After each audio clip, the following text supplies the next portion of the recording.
ನನ್ನ ಸೋಷಿಯಲ್ ಮೀಡಿಯಾದಲ್ಲಿ ನಾನು ಹಾಕಿದೀನಿ ಅಷ್ಟೇ. ನನಗಾದಂತ ಗಾಯಗಳು, ನನಗಾದಂತ ನೋವಿನ ಬಗ್ಗೆ ನಾನು ನನ್ನ ಸೋಷಿಯಲ್ ಮೀಡಿಯಾದಲ್ಲಿ ಹಾಕೊಳ್ತೆ. ಈಗ ನಾನು ಹೊರಗಡೆ ಬಂದು ಅದನ್ನ ಪ್ರಚಾರ ತಗೊಳ್ಳೋಂತ ಅವಶ್ಯಕತೆ ನನಗಿಲ್ಲ. ನನಗಾದಂತ ನೋವು, ನನಗಾದಂತ ಗಾಯದ ಬಗ್ಗೆ ನಾನು ಹೌದು ತೆಗೆದು ಹಾಕಿದೀನಿ. ಈಗ ನಾನು ನಿಮ್ಮೆಲ್ಲರ ಮುಂದೆ ತೋರಿಸ್ತೀನಿ ಇದನ್ನ. ಈಗ ನನಗಾಗಿರುವಂತ, ಯಾಕಂದ್ರೆ ನಾನು ಒಬ್ಬ ಕಲಾವಿದೆ ಆಗಿರೋದ್ರಿಂದ ಈಗ ನನ್ನ ಕಾಲ್ಗಳಲ್ಲೇ ಆಗ್ಬೋದು, ಈಗ ನಾನು ಅದನ್ನ ತೋರಿಸ್ಲೇಬೇಕಾಗುತ್ತೆ. ಈಗ ಅದನ್ನ ಬಿಗ್ ಬಾಸ್ ತೋರಿಸಿರ್ಲಿಲ್ಲ, ಏನ್ ಹೊರಗಡೆ ತೋರ್ಸಿರ್ಲಿಲ್ಲ. ಯಾಕೆಂದ್ರೆ ನಾನ್ ಬಿಗ್ ಬಾಸ್ ಇಂದ ಬಂದ್ಮೇಲೆ ಎಷ್ಟೋ ವಿಚಾರಗಳು ಅಲ್ಲಿ ಆಗಿರೋದೇ ಒಂದು, ಬಟ್ ಹೊರಗಡೆ ಬಂದಿರೋದೇ ಇನ್ನೊಂದು, ಮತ್ತೆ ಅದನ್ನ ಪ್ರೊಜೆಕ್ಟ್ ಮಾಡಿರೋ ರೀತಿನೇ ಬೇರೆ.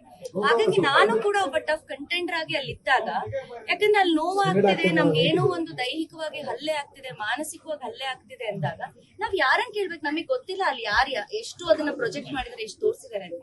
ಸೊ ನನಗಾಗಿದೆ, ನಾನು ಕೇಳಿದೀನಿ. ನೋಡಿ, ಯಾವಾಗ್ಲೂ ಕೂಡ ಒಂದು ಆಕ್ಸಿಡೆಂಟ್ ಅನ್ನೋದು ಬೇರೆ. ಯಾಕೆಂತಂದ್ರೆ ಉದ್ದೇಶಪೂರ್ವಕವಾಗಿ ಇಂಟೆನ್ಷನಲಿ ಮಾಡುವಂತದ್ದು ಬೇರೆ. ಸೊ ಹಾಗಾಗಿ ನನ್ನ ನೋವನ್ನ ನಾನು ತೋಡ್ಕೊಂಡಿದ್ದೀನಿ ಅಷ್ಟೇ.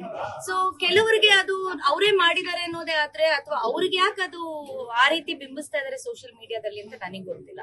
ಸೊ ನನಗಾಗಿರುವಂತ ನೋವನ್ನ ನನ್ನ ಫೋಟೋನ ನಾನು ಹಾಕೊಂಡಿದ್ದೀನಿ.